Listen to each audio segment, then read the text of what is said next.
नमस्कार, आप सभी को मेरा सादर प्रणाम। आज 10 फरवरी 2025 हम आपके लिए लाए हैं देश दुनिया की सबसे बड़ी, सबसे महत्वपूर्ण और आपके काम की खबरें।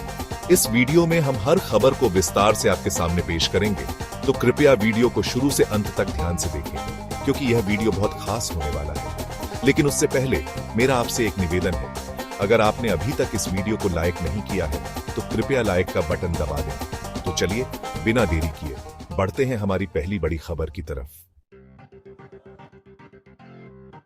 दिल्ली विधानसभा चुनाव, बीजेपी की ऐतिहासिक जीत। दिल्ली विधानसभा चुनाव में भारतीय जनता पार्टी ने ऐतिहासिक जीत दर्ज की है, जिससे विपक्षी आम आदमी पार्टी की स्थिति अस्थिर हो गई है। इस निर्णायक जीत से पार्टी ने अपने पारंपरिक वोट आधार को मजबूत किया है और नई रणनीतियों के माध्यम से जनता का विश्वास प्राप्त किया है। चुनाव परिणाम ने देश की राजनीति में नया मोड़ ला दिया है, जिससे आगामी राष्ट्रीय चुनावों पर प्रभाव पड़ने की संभावना है। विशेषज्ञों का मानना है कि यह जीत राजनीतिक समीकरणों में बदलाव का संकेत है और भविष्य में बीजेपी का मजबूत प्रदर्शन सुनिश्चित करेगा। ये जीत महत्वपूर्ण है। बढ़ते हैं अगली खबर की तरफ। मणिपुर के मुख्यमंत्री एन बीरेन सिंह का इस्तीफा। मणिपुर के मुख्यमंत्री एन बीरेन सिंह ने अपने पद से इस्तीफा दे दिया है, जिससे राज्य की राजनीतिक समीकरणों में हलचल मच गई है। कांग्रेस ने इस कदम को समय पर उठाया गया फैसला बताया है और सरकार की चुप्पी पर सवाल उठाए हैं। इस्तीफे के पीछे राजनीतिक दबाव और आंतरिक मतभेद के संकेत हैं, जिन्होंने प्रशासनिक स्थिरता पर प्रश्न चिन्ह लगा दिया है। इस निर्णय से आगामी शासन व्यवस्था पर असर पड़ने की संभावना है। विपक्षी दल इस अवसर का लाभ उठाकर नई रणनीति अपनाने की कोशिश कर रहे हैं। बढ़ते हैं अगली खबर की तरफ। हरियाणा के मुख्यमंत्री ने मनाई दिल्ली जीत की खुशी। हरियाणा के मुख्यमंत्री नायब सिंह सैनी ने दिल्ली में बीजेपी की ऐतिहासिक जीत का जश्न मनाते हुए अपने कार्यकर्ताओं के बीच उत्साह फैलाया है। उन्होंने अपने हाथों से जलेबी बनाकर जनता में मिठास और उमंग का संचार किया। इस खुशी के मौके पर सैनी ने विपक्षी दलों की आलोचना करते हुए कहा कि जीत सिर्फ एक राजनीतिक संकेत नहीं, बल्कि विकास की दिशा में एक महत्वपूर्ण कदम है। उन्होंने दिल्ली में विजयी अभियान की तारीफ करते हुए राज्य में नई योजनाओं के कार्यान्वयन की भी घोषणा की है। खुशी अत्यंत महत्वपूर्ण है। बढ़ते हैं अगली खबर की तरफ। जालंधर में 10वीं के छात्र ने अवैध हथियार फैक्ट्री खोलने का मामला सृजित किया है। उसने ऑनलाइन पिस्तौल बनाने की ट्रेनिंग प्राप्त करने के बाद अपने घर में हथियार निर्माण शुरू कर दिया। स्थानीय पुलिस ने तुरंत कार्रवाई करते हुए छात्र को गिरफ्तार कर लिया और फैक्ट्री से विभिन्न अवैध हथियार बरामद किए। इस घटना ने सुरक्षा प्रबंधन पर गंभीर प्रश्न उठाए हैं। प्रशासन ने मामले की जांच तेज करने और दोषियों के खिलाफ कड़ा कदम उठाने का आश्वासन दिया है। घटना पर समाज में चिंता व्याप्त हो गई है। यह मामला चिंताजनक है। बढ़ते हैं अगली खबर की तरफ। इजरायली सेना ने गाजा में हमास के खिलाफ चल रहे संघर्ष के दौरान अपने ही नागरिकों और सैनिकों को अनजाने में मारा, ऐसा पूर्व रक्षा मंत्री ने खुलासा किया। इस बयान से क्षेत्र में गहरे तनाव और उलझन उत्पन्न हो गई है। अंतर्राष्ट्रीय समुदाय में चिंता का माहौल बन गया है, क्योंकि यह घटना मानवीय त्रासदी का परिचायक है। दोनों पक्षों से स्पष्टीकरण मांगे जा रहे हैं। जांच में तकनीकी त्रुटियां और आदेशों की कमी सामने आई है। इस स्थिति ने सैन्य अभियानों में सुधार की आवश्यकता को उजागर कर दिया है। यह घटना चिंताजनक है। बढ़ते हैं अगली खबर की तरफ। शिवसेना सांसद संजय राउत ने अन्ना हजारे की चुप्पी पर सवाल उठाया है।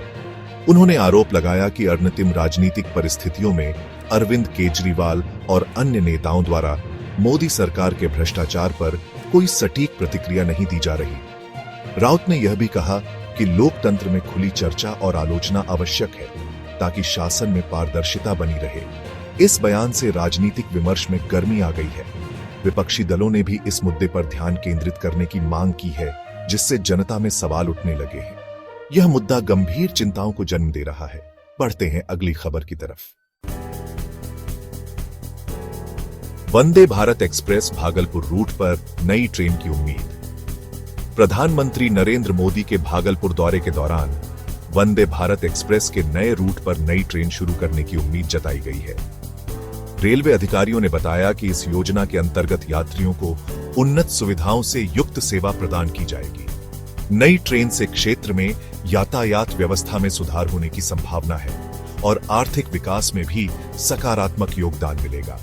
परियोजना के तहत ट्रेन की तकनीकी विशेषताओं एवं सुरक्षा मानकों पर ध्यान दिया जाएगा। प्रशासन ने यात्रियों की सुविधा और समय की बचत के लिए इस पहल को महत्वपूर्ण बताया है। यह परियोजना उत्साहवर्धक है। पूर्ण। बढ़ते हैं अगली खबर की तरफ। वैष्णो देवी मार्ग पर शराब और मांसाहार पर पाबंदी बढ़ी। कटरा से वैष्णो देवी मंदिर तक के मार्ग पर शराब और मांसाहार पर लगाई गई पाबंदी को 2 महीने के लिए बढ़ा दिया गया है। प्रशासन ने धार्मिक भावनाओं की सुरक्षा और सांस्कृतिक मूल्यों के संरक्षण हेतु यह निर्णय लिया है। इस कदम से भक्तों में आस्था मजबूत होगी। स्थानीय अधिकारियों का कहना है कि पाबंदी से अनुशासन और शांति सुनिश्चित होगी। विवादित मुद्दों पर जनता की प्रतिक्रियाएं मिलीजुली हैं। प्रशासन ने नियमों के कड़ाई से पालन का आश्वासन दिया है। यह निर्णय प्रशंसनीय और आवश्यक माना जा रहा है। बढ़ते हैं अगली खबर की तरफ। प्रियंका गांधी की केरल यात्रा, अधिक फंड की मांग। केरल पहुंची प्रियंका गांधी ने राज्य के विकास हेतु अधिक फंड की आवश्यकता पर जोर दिया है। उन्होंने स्थानीय प्रशासन और केंद्र सरकार से विशेष बजट और संसाधनों के आवंटन की मांग की। प्रियंका गांधी ने कहा कि केरल में शिक्षा, स्वास्थ्य और बुनियादी ढांचे के क्षेत्र में सुधार के लिए वित्तीय सहायता आवश्यक है। उनकी यह अपील राज्य के आर्थिक विकास को गति देने और नागरिकों के जीवन स्तर में सुधार लाने की दिशा में एक महत्वपूर्ण कदम साबित होगी। विपक्षी दल इस मांग का समर्थन करते हुए बजट में वृद्धि की उम्मीद जताते हैं। यह यात्रा महत्वपूर्ण है। बढ़ते हैं अगली खबर की तरफ। महाकुंभ में 5 स्टार संस्कृति पर महंत का विरोध। महाकुंभ के आयोजन में बढ़ती 5 स्टार संस्कृति पर महंत ने कड़ा विरोध प्रकट किया है। महंत का कहना है कि सच्चे भक्तों को ग्लैमर से दूर पारंपरिक और आध्यात्मिक अनुभव चाहिए। उनका आरोप है कि आधुनिक व्यवस्था ने धार्मिक आयोजनों में व्यापारिक हितों को प्राथमिकता दे दी है, जिससे धार्मिक मूल्यों में गिरावट आ रही है। उन्होंने परंपरागत तरीकों से महाकुंभ के आयोजन की मांग की है, जिससे आध्यात्मिकता का सही अनुभव हो सके। इस बयान से भक्तों में गहरी चर्चा शुरू हो गई है। यह विरोध धार्मिक आयोजन में संतुलन की आवश्यकता को दर्शाता है। बढ़ते हैं अगली खबर की तरफ। पंजाब में आम आदमी पार्टी के सामने अस्तित्व का संकट। दिल्ली में हार के बाद पंजाब में आम आदमी पार्टी को अस्तित्व के संकट का सामना करना पड़ सकता है। विपक्षी दलों में मतभेद और चुनावी असफलता के कारण पार्टी की लोकप्रियता में गिरावट देखने को मिल रही है। राजनीतिक विश्लेषकों का कहना है कि पार्टी को अपनी रणनीति में बदलाव कर युवा और मध्यम वर्ग के समर्थन को पुनः प्राप्त करना होगा। विपक्ष में पार्टियों के बीच मतभेद और नई गठबंधन की संभावनाएं भी सामने आ रही हैं। इस संदर्भ में पार्टी के नेताओं को चुनौतियों का सामना करने के लिए सजग होना अनिवार्य है। ये संकट चिंताजनक है। बढ़ते हैं अगली खबर की तरफ। ओवैसी का दिल्ली चुनाव में अप्रत्यक्ष योगदान। दिल्ली चुनाव में ओवैसी की पार्टी ने प्रत्यक्ष जीत तो नहीं हासिल की, लेकिन उन्होंने बीजेपी की जीत में अप्रत्यक्ष रूप से योगदान दिया है। मुस्तफाबाद सीट में बीजेपी की बढ़त के पीछे ओवैसी के कार्यों को महत्वपूर्ण कारक माना जा रहा है। उनके द्वारा जनता के बीच फैलाई गई सकारात्मक जानकारी और रणनीतिक समर्थन ने चुनावी माहौल को प्रभावित किया है। विपक्षी दलों में इस मुद्दे पर बहस शुरू हो गई है। राजनीतिक विश्लेषकों का कहना है कि ओवैसी का योगदान आगामी चुनावों में निर्णायक भूमिका निभा सकता है। बढ़ते हैं अगली खबर की तरफ। नम्मा मेट्रो में सफर हुआ महंगा। बेंगलुरु की नम्मा मेट्रो में हाल ही में किराए में वृद्धि की गई है, जिससे यात्रियों के सफर का खर्च बढ़ गया है। अधिकतम किराया 60 रुपये से बढ़कर 90 रुपये कर दिया गया है। इस वृद्धि के पीछे महंगाई, ईंधन की लागत और रखरखाव के बढ़ते खर्च शामिल हैं। यात्रियों में असंतोष देखने को मिल रहा है, जबकि प्रशासन ने इसे आवश्यक सुधार बताया है। विशेषज्ञों का मानना है कि इस वृद्धि से सार्वजनिक परिवहन की लोकप्रियता पर प्रभाव पड़ेगा। सरकार ने समीक्षा का आश्वासन दिया है ताकि संतुलित किराया संरचना सुनिश्चित हो सके। यह बदलाव महत्वपूर्ण है। बढ़ते हैं अगली खबर की तरफ। दिल्ली जीत के बाद बीजेपी की नजर अब बंगाल पर। दिल्ली में बीजेपी की जीत के बाद पार्टी ने अब बंगाल में अपनी पकड़ मजबूत करने की तैयारी शुरू कर दी है। बीजेपी नेता शुभेंदु अधिकारी ने ममता बनर्जी को चुनौती देते हुए कहा कि बंगाल में भी वही राजनीतिक रणनीति अपनाई जाएगी। बंगाल में चुनावी मोर्चे पर गठबंधन बनाने और विपक्षी दलों को कमजोर करने के लिए कदम उठाए जा रहे हैं। पार्टी के नेताओं ने क्षेत्र में प्रचार अभियान की घोषणा की है, जिससे भाजपा का प्रभाव व्यापक हो सके। राजनीतिक विश्लेषकों का मानना है कि यह कदम चुनावों में निर्णायक साबित होगा। बढ़ते हैं अगली खबर की तरफ। कांग्रेस की नई रणनीति, ममता बनर्जी पर नजर। दिल्ली में आम आदमी पार्टी की हार के बाद कांग्रेस ने अपनी नई रणनीति में बदलाव करते हुए ममता बनर्जी पर ध्यान केंद्रित करने का निर्णय लिया है। राहुल गांधी ने बताया कि ममता बनर्जी के प्रदर्शन को ध्यान में रखते हुए आगामी चुनावों में विपक्षी दलों को चुनौती दी जाएगी। इस रणनीति का उद्देश्य पार्टी की राजनीतिक स्थिति मजबूत करना और जनता में विश्वास बहाल करना है। कांग्रेस ने राज्य स्तर पर संगठनात्मक सुधार और नई युवा शक्ति के समावेश पर जोर दिया है। राजनीतिक विशेषज्ञों का मानना है कि यह रणनीति सफल हो सकती है। बढ़ते हैं अगली खबर की तरफ। दिल्ली चुनाव से बीजेपी ने बिहार की जमीन तैयार की।